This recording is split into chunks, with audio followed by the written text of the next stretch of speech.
C'est quoi ça? Fortnite va être interdit aux filles? C'est quoi cette affaire-là? Ah, yak! Attends, quoi? C'est une joke? Ben là...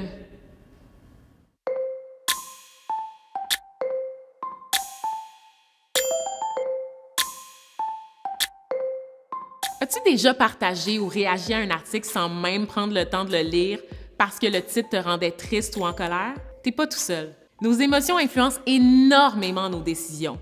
Et ça, les gens qui créent et qui publient des fausses nouvelles savent en profiter.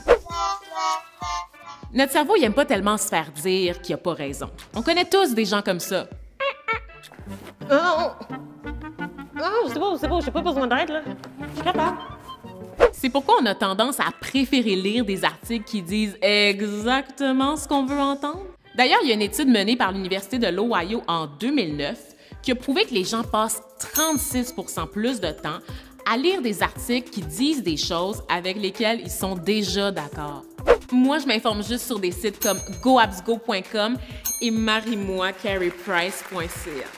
Et en plus, quand on lit des articles qui vont pas nécessairement dans le sens de nos croyances, on a tendance à aller lire tout de suite après un article qui dit exactement ce qu'on veut entendre pour nous rassurer.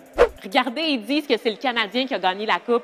C'est juste qu'ils font semblant que c'est Lightning pour pas rendre les autres équipes jalouses. Mais surtout, ce que les sites aux méthodes douteuses ont compris, c'est qu'on réagit plus aux nouvelles, particulièrement aux titres, qui suscitent des émotions fortes. En 2018, des chercheurs du MIT, ça c'est une école pour les gens excessivement intelligents, ont analysé 126 000 partages Twitter de nouvelles vraies ou fausses. Le résultat? Les fausses nouvelles qui suscitaient des émotions fortes comme le dégoût ou la peur étaient beaucoup plus partagées que les vraies nouvelles qui suscitaient des émotions fortes comme l'espoir ou la tristesse. On va prendre un exemple. Un article d'un site de fausses nouvelles a pour titre « Disney World refuse l'entrée à une petite fille autiste de 7 ans qui ne peut pas porter de masque ».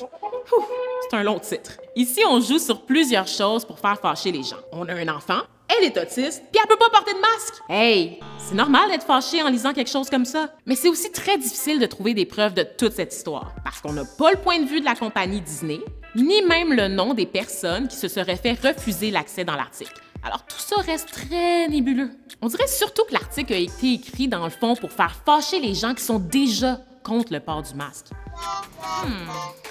Avant de te mettre dans tous tes états au sujet d'un article, commence donc par le lire. Puis pas juste le titre, là, au complet. Ensuite, demande-toi si on cherche à t'informer ou à te faire réagir émotivement. Et surtout, n'hésite pas à varier tes points de vue, même si ton cerveau aimerait donc ça avoir raison. Mais oui, là, je le sais que Montréal n'a pas vraiment gagné la Coupe, là.